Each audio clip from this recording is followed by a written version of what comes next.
거센 파도와 폭풍이 세상을 집어삼킨 뒤 학도는 모래사장 위에서 눈을 떴다. 숨이 가쁘게 들고 가슴이 요동쳤으며 온몸은 젖어 있어 마치 바다와 하나가 된 듯 차가운 감각에 사로잡혀 있었다. 귀에는 여전히 파도가 부서지는 굉음이 맴돌았고 입안에는 소금기 어린 비릿한 맛이 남아 혀끝을 찌르게 했다. 그는 천천히 고개를 들어 주변을 둘러보았다. 하늘은 회색빛 구름으로 가득 차 있었고 햇살 한 줄기조차 새어나오지 못해 세상은 어두운 막 뒤에 가려진 것처럼 침침했다. 모래사장 곳곳에는 부서져 나간 나무 조각이며 금속 파편들이 흩어져 있었고 어디선가 흘러온 짐 가방들이 반쯤 열린 채 젖어 있었다. 폭풍이 그들의 모든 것을 삼켜버리는 적이었다. 학도는 몸을 가누려 애쓰나 기운이 빠져 손발이 제대로 움직이지 않았다. 그럼에도 불구하고 그의 시야에 어렴풋이 들어온 어떤 형체는 그를 억지로 일어서게 만들었다. 모래 위에 쓰러져 있는 한 여인의 몸, 긴 머리가 얼굴을 가리고 있었으나 어깨가 미세하게 들썩이는 것을 본 순간 그녀가 아직 살아있음을 알 수 있었다. 학도는 비틀거리며 다가가 그녀의 몸을 살짝 뒤집었다.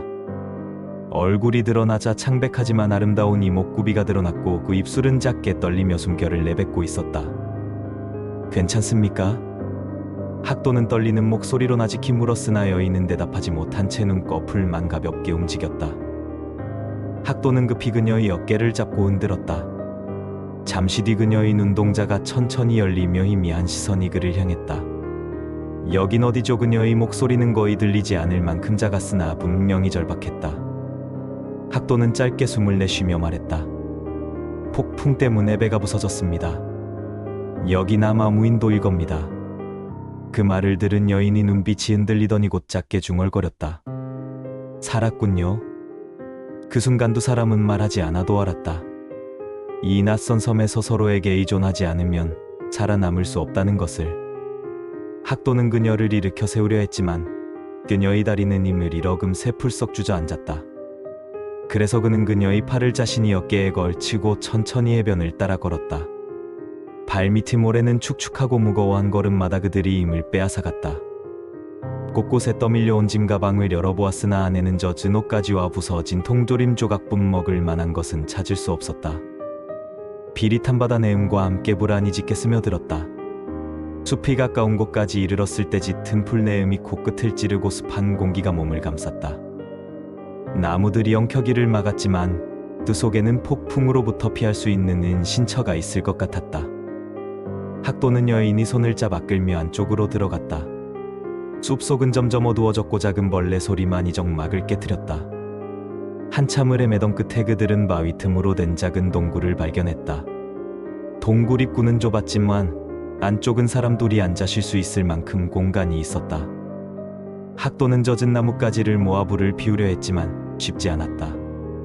돌길이 부딪혀 튀는 불꽃은 금세 꺼져버렸고 손가락에는 작은 상처가 생겼다. 세령은 조심스럽게 그를 도우며 말했다. 제가 잡고 있을게요. 당신이 힘껏 해보세요. 그녀의 목소리는 여전히 떨렸지만 두 속에 살아남으려는 의지가 담겨 있었다. 여러 차례 시도 끝에 마침내 작은 불씨가 일었고 그 불씨는 서서히 나무 조각을 태우며 작은 불꽃으로 자라났다. 불빛이 동굴 안에 번지자 세령의 얼굴에도 따뜻한 빛이 나타났다. 그녀의 눈가에는 작은 눈물이 맺혀 있었으나 그 눈빛에는 조금의 안도가 비쳤다. 무서울 줄 알았는데 살아있다는 게 믿기지 않아요. 세령이 불꽃을 바라보며 작게 말했다. 학도는 지친 숨을 토해내며 대꾸했다. 살아남아야 하니까요. 불빛 주변에서 작은 벌레들이 날아들었고 불타는 나무 냄새가 공기 속에 스며들었다. 두 사람은 그 앞에 앉아 말없이 한참 동안 숨을 고르며 서로의 체온을 느꼈다. 밤이 되자 공기는 급격히 차가워졌다. 달빛조차 구름 뒤에 가려 섬 전체가 어둠 속에 잠겼다. 동굴 입구에서는 거센 바닷바람이 휘몰아치며 울부짖었다. 세령은 몸을 움츠리며 두려움에 사로잡혔다.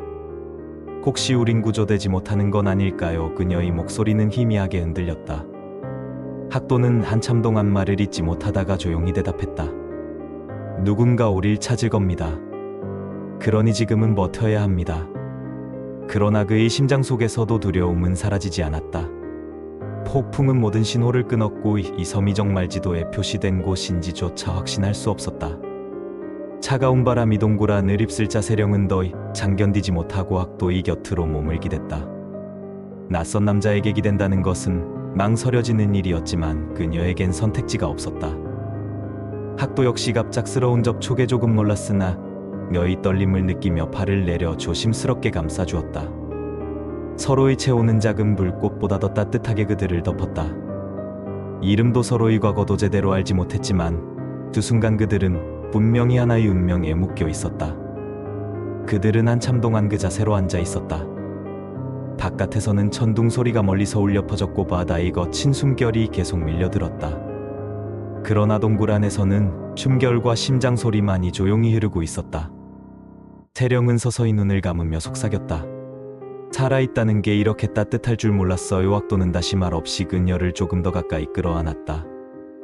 그날 밤 그들은 섬의 첫 밤을 겨우 이겨내며 서로에게 더 깊이 묶여 들어갔다. 아침 햇살이 숲 사이로 스며들며 섬을 천천히 밝혔다. 폭풍은 지나갔으나 그 흔적은 여전히 곳곳에 남아있었다. 부서진 나무들, 쓰러진 덩굴, 해안가에 밀려온 잔해들이 그들이 눈앞에 드러났다. 학도는 일찍 일어나 동굴 밖으로 나와 주변을 살폈다. 몸은 여전히 무겁고 피곤했으나 그는 생존을 위해 움직여야 한다는 것을 알았다. 바닷가에 남은 잔해 속에서 쓸만한 것을 찾으려 애쓰던 그의 손에는 젖은 가방과 부러진 통조림 캔이 들려나왔다. 먹을 수 없는 것들이 대부분이었고 유일하게 건질 수 있는 것이 바곤 조금의 마른 과자 부스러기뿐이었다. 그는 한숨을 내쉬며 다시 숲으로 눈을 돌렸다.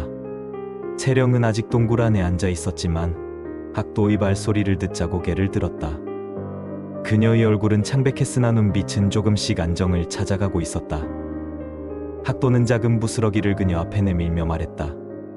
이거밖에 없습니다. 조금씩 나눠 먹죠. 세령은 말없이 고개를 끄덕이며 작게 손을 내밀었다. 그녀의 손끝은 차갑고 떨렸지만 두 속에서 살아남겠다는 의지가 느껴졌다. 시간이 흘러 그들은 숲속에서 열매를 따내기 시작했다. 빨갛게 익은 열매가 몇 개 보였으나 먹어도 되는지 알 수 없었다. 학도는 조심스레 하나를 따 입에 넣었다. 쓴맛과 신맛이 섞였지만 독은 없는 듯했다. 그는 고개를 끄덕이며 세령에게도 꺼냈다. 세령은 조심스럽게 물어뜯으며 작게 웃었다. 도시에서 이런 걸 먹을 줄은 상상도 못했네요. 학도는 다시 묵묵히 열매를 따모았다. 그들이 손길은 바쁘게 움직였고 그 작은 노력들이 생존으로 이어졌다. 낮이 되자 태양은 섬 위를 강렬하게 내리쬐었다. 땀은 등을 적시고 입술은 바짝 말랐다. 학도는 돌조각을 주워 날카롭게 깎아 임시창을 만들었다. 바닷가 얕은 물 속에서 물고기를 잡으려 몇 차례 시도했지만 물고기들은 순식간에 도망쳤다. 그의 이마에는 땀이 흘렀고 손끝에는 물집이 잡혔다. 세령은 그 모습을 가만히 지켜보다가 조심스레 말했다. 도시남자가 이런 걸 하려고 애쓰는 모습 조금 놀라워요. 학도는 식은 숨을 내쉬며 대답했다. 살아야 하니까요. 지금은 배우는 수밖에 없습니다. 해질녘 그는 겨우 작은 물고기 한 마리를 창 끝에 걸어 올렸다. 그들이 눈에는 작은 성취가 빛났고 그 물고기는 불에 구워져 소금기 없는 순수한 맛으로 그들이 입을 적셨다. 굶주림 속에서 그 작은 성취는 커다란 위로였다. 세령은 불빛 앞에서 조용히 웃었다. 그 웃음은 잠시지만 섬의 정막을 깨뜨리는 빛이었다. 며칠이 지나며 그들은 섬의 리듬에 조금씩 적응했다. 낮에는 먹을 것을 찾고 밤에는 불 앞에서 이야기를 나누었다. 그러나 두려움과 불안은 사라지지 않았다. 세령은 가끔 밤마다 눈을 뜨고 멀리 바다를 바라보았다. 학도는 다가가 조심스럽게 물었다. 잠이 안 오나요? 세령은 잠시 머무시다가 입을 열었다. 사실 난 돌아갈 곳이 없어요. 학도는 놀란 눈빛으로 그녀를 바라보았다. 무슨 뜻이죠? 세령은 불꽃을 응시하며 말을 이었다. 나는 도망치던 중이었어요. 도시에서 내가 하던 일에서도 망치다 이 배에 올랐고 결국 이곳까지 왔죠. 어쩌면 이 섬에 갇힌 게 버릴지도 몰라요. 그녀의 목소리는 떨렸지만 어딘가 후련해 보였다. 학도는 잠시 말을 잃었다. 그러나 곧 작게 중얼거렸다. 무슨 사정이 있든지 간에 지금 여기서는 과거가 중요하지 않습니다. 우린 살아남아야 합니다. 세령은 그 말에 잠시 그를 바라보다가 고개를 숙였다. 그날 밤 그들 사이 애묘한 공기가 흘렀고 서로의 비밀은 그들을 더 깊게 묶었다. 그러나 섬은 늘 온순하지 않았다. 어느 날 하늘이 갑자기 검게 뒤덮이고 폭우가 쏟아졌다. 천둥번개가 하늘을 찢었고 바람은 나무를 쓰러뜨렸다. 동굴 안에도 물이 차오르자 그들은 급히 밖으로 나와 숲속 깊은 곳으로 달려갔다. 비는 얼굴을 때리고 옷은 순식간에 젖어들었다. 채령은 미끄러져 넘어졌고 학도는 그녀의 손목을 붙잡아 끌어올렸다. 두른 바위 그늘 아래 겨우 몸을 숨겼다. 젖은 옷은 차갑게 몸에 붙었고 그들의 몸은 떨렸다.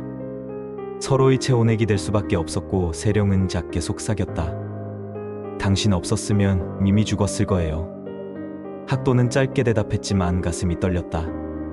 우린 함께 버텨야 합니다. 폭풍이 잦아든 뒤 섬은 다시 고요해졌다. 그러나 식량은 부족했고 굶주림은 그들을 점점 몰아붙였다. 학도는 섬 안쪽으로 들어가 사냥터를 찾자 했고 채령은 위험하다며 반대했다. 당신은 늘 앞으로만 가려 해요. 우린 이미 지쳐 있어요.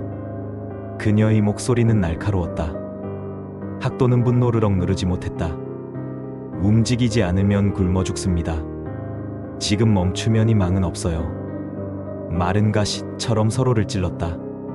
둘은 등을 돌리고 침묵했지만 그 속에서도 서로 없이는 살 수 없음을 느끼고 있었다. 그날 밤 세령은 물빛가에서 학도의 얼굴을 바라보다 조심스럽게 말했다. 미안해요. 난 당신을 믿고 싶은데 가끔 두려워져요. 학도는 그녀의 손을 잡았다. 말보다 따뜻한 손길이 그들 사이 거리를 줄였다. 밤은 길었고 고립은 사람이 마음을 벼랑 끝으로 몰았다. 채령은 불빛 앞에서 조용히 입을 열었다. 나는 사실 사람들에게 쫓기고 있었어요. 잘못된 일에 엮여 도망치다 이 배에 올랐던 거예요. 그녀의 눈에는 눈물이 맺혔다. 이 섬이 무섭지만 어쩌면 여기가 마지막 피난처일지도 몰라요. 학도는 묵묵히 듣다가 마침내 그녀의 손을 잡았다. 그녀의 손끝은 차가웠으나 그 속에서 살고 싶다는 간절한 의지가 전해졌다. 그는 속으로 다짐했다. 무슨 일이 있어도 지켜주겠다고.